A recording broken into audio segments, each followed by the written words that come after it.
Dragon की खनिज बादशाही पर लगा सबसे बड़ा ताला भारत और अमेरिका ने मिलकर रच दिया चीन की बर्बादी का महाप्लान।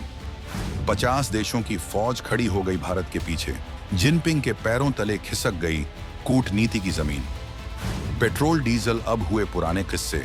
जिस सफेद सोने के लिए दुनिया लड़ रही थी, उसकी चाबी अब भारत की जेब में।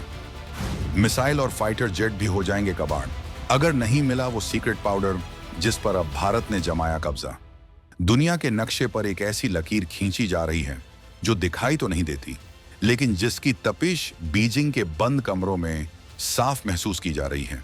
ये जंग सरहदों पर तोपों और टैंकों से नहीं लड़ी जा रही, बल्कि ये जंग लड़ी जा रही है पहाड़ की कोख में, समंदर की गहराइयों में और उन खदानों में जहां भविष्य का ईंधन छिपा है।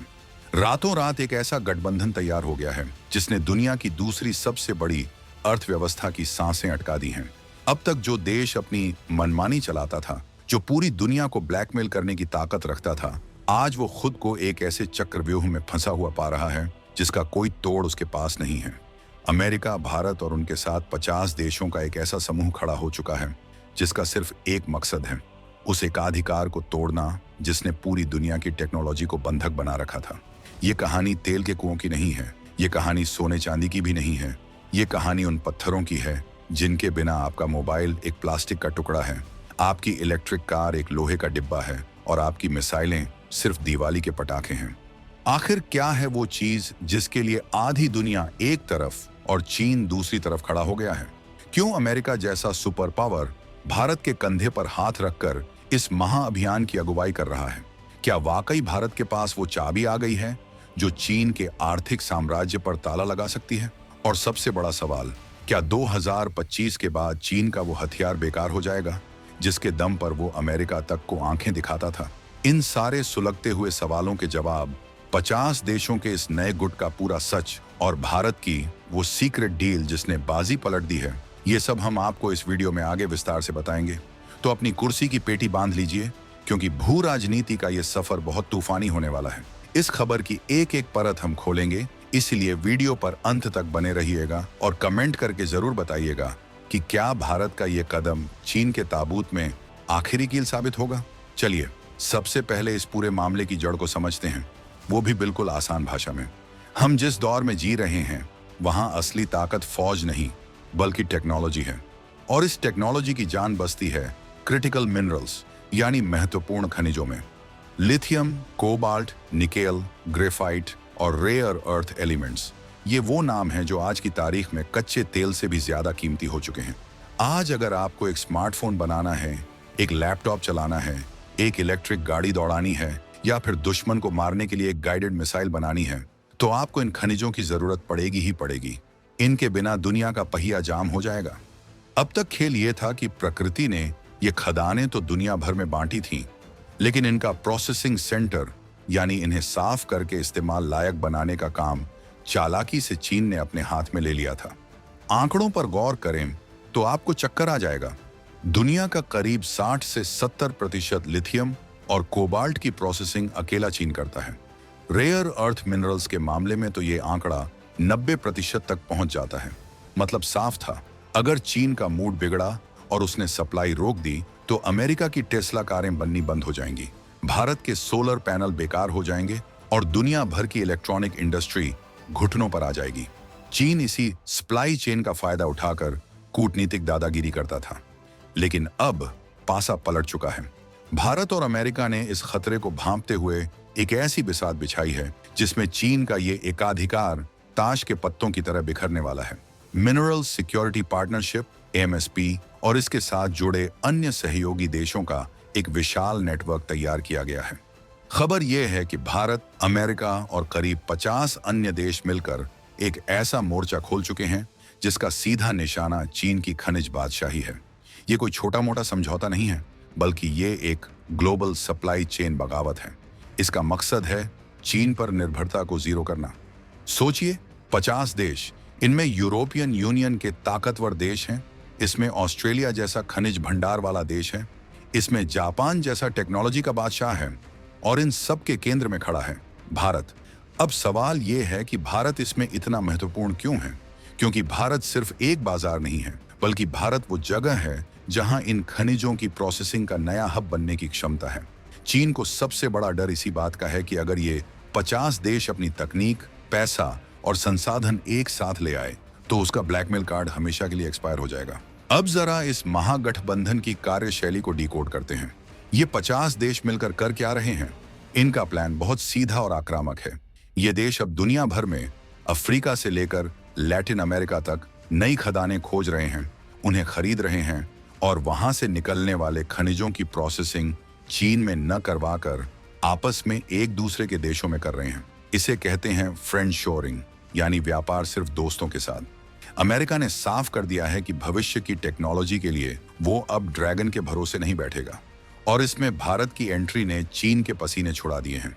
भारत ने हाल ही में खनिज विदेश इंडिया लिमिटेड काबिल के जरिए अर्जेंटीना और चिली जैसे देशों में लिथियम की खदानों के लिए एग्रीमेंट किए हैं। ये कदम बताता है कि भारत अब बैकफुट पर खेलने वाला देश नहीं रहा। हम सिर्फ खरीदार नहीं, अब हम मालिक बनने की राह पर हैं। जब भारत जैसा विशाल देश जिसकी अपनी खपत इतनी ज्यादा है इस ग्रुप में शामिल होता है तो पूरी सप्लाई चेन का गुरुत्वाकर्षण केंद्र चीन से हटकर भारत की तरफ झुकने लगता है।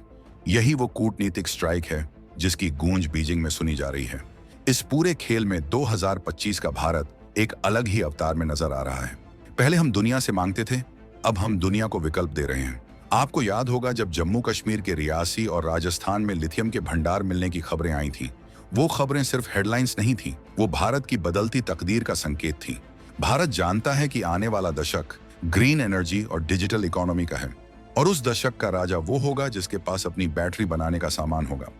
चीन ने दशकों तक अफ्रीकी देशों में जाकर वहां की खदानों पर कब्जा किया, वहां के सिस्टम को अपने कर्ज के जाल में फंसाया, सिर्फ इसलिए ताकि वो इन खनिजों को अपनी मुट्ठी में रख सके। लेकिन भारत और अमेरिका का ये नया 50 देशों वाला गुट अब अफ्रीका और अन्य गरीब देशों को एक बेहतर, पारदर्शी और सुरक्षित विकल्प दे रहा है। ये देश अब चीन के चंगुल से निकलकर इस नए गठबंधन के साथ व्यापार करने को तैयार बैठे हैं। चीन के बेल्ट एंड रोड इनिशिएटिव के मुकाबले ये एक मिनरल सिक्योरिटी ग्रिड है जो ड्रैगन की हर चाल को काट रहा है। थोड़ा और गहराई में उतरते हैं और समझते हैं कि ये मामला इतना गंभीर क्यों है।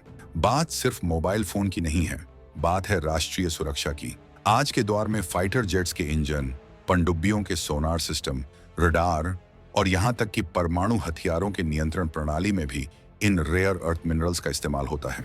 अब जरा सोचिए, अगर कल को भारत और चीन के बीच तनाव बढ़ता है और हमारे हथियारों के लिए जरूरी चिप्स या चुंबक बनाने वाला कच्चा माल चीन रोक दे तो क्या होगा? ये एक भयावह स्थिति हो सकती थी। इसी को कहते हैं स्ट्रेटेजिक वल्नरेबिलिटी, यानी रणनीतिक कमजोरी। अमेरिका को भी ये बात समझ आ गई कि उसकी सबसे उन्नत मिसाइलों का भविष्य उसके सबसे बड़े दुश्मन के हाथ में है। इसीलिए ये जो 50 देशों का मोर्चा है, ये असल में एक रक्षा कवच है। भारत ने इस समूह में शामिल होकर अपनी सुरक्षा को अभेद्य बना लिया है। अब हम अपनी शर्तों पर खनिजों का आयात करेंगे, अपनी फैक्ट्रियों में उन्हें प्रोसेस करेंगे और अपनी जरूरतों को पूरा करेंगे। ये आत्मनिर्भर भारत का वो रौद्र रूप है जो कागजों पर नहीं बल्कि जमीन पर उतरकर काम कर रहा है। लेकिन क्या चीन चुपचाप हाथ पर हाथ धरे बैठा रहेगा? बिल्कुल नहीं। चीन तिलमिलाया हुआ है। उसने हाल ही में गैलियम और जर्मेनियम जैसे कुछ दुर्लभ धातुओं के निर्यात पर प्रतिबंध लगाकर दुनिया को डराने की कोशिश की थी। ये दोनों धातुएं सेमीकंडक्टर चिप्स बनाने में काम आती हैं। चीन का संदेश साफ था, अगर तुम हमारे खिलाफ गुट बनाओगे तो हम तुम्हारी टेक इंडस्ट्री का गला घोंट देंगे। लेकिन यहीं पर चीन से चूक हो गई। उसकी इस हरकत ने दुनिया को डराने के बजाय और ज्यादा एकजुट कर दिया। जिन देशों को अब तक हिचकिचाहट थी वो भी अब खुलकर भारत और अमेरिका के इस खेमे में आ गए हैं। चीन का ये दाम उल्टा पड़ गया। उसे लगा था कि दुनिया घुटनों पर आएगी, लेकिन दुनिया ने तो चीन का विकल्प ही खोजना शुरू कर दिया। भारत ने तो यहाँ तक तैयारी कर ली है कि हम न केवल अपनी जरूरतें पूरी करेंगे बल्कि आने वाले समय में दुनिया के लिए प्रोसेसिंग हब बनेंगे। हमारे पास इंजीनियर हैं, हमारे पास सस्ती लेबर है और अब हमारे पास दुनिया की महाशक्तियों का साथ भी है। चीन के लिए इससे बुरा सपना और क्या हो सकता है कि उसकी वर्ल्ड फैक्ट्री का स्टेटस छीनकर उसके पड़ोसी और प्रतिद्वंदी भारत के पास चला जाए। इस कहानी में एक और पहलू है जो अक्सर लोगों की नजर से छूट जाता है और वो है विश्वास। बिजनेस में भरोसा सबसे बड़ी करेंसी होती है। चीन ने पिछले कुछ सालों में अपनी हरकतों से, अपनी विस्तारवादी नीतियों से और कोरोना के समय सप्लाई चेन को हथियार बनाकर पूरी दुनिया का भरोसा खो दिया है। दूसरी तरफ भारत की छवि एक जिम्मेदार, लोकतांत्रिक और भरोसेमंद साथी की बनी है। ये जो 50 देश आज भारत के साथ खड़े हैं, ये सिर्फ मुनाफे के लिए नहीं बल्कि विश्वास के लिए साथ आए हैं। अमेरिका जानता है कि भारत एक लोकतंत्र है, यहाँ कानून का राज है, यहाँ रातों रात सरकार किसी कंपनी को हड़प नहीं लेती। इसीलिए जब बात अरबों डॉलर के निवेश की आती है, जब बात भविष्य की टेक्नोलॉजी शेयर करने की आती है, तो दुनिया की उंगली चीन से हटकर भारत के नक्शे पर जाकर टिक जाती है। ये सॉफ्ट पावर की वो जीत है जिसे हासिल करने में चीन को सदियां लग जाएंगी। अब जरा भविष्य की तस्वीर देखिए।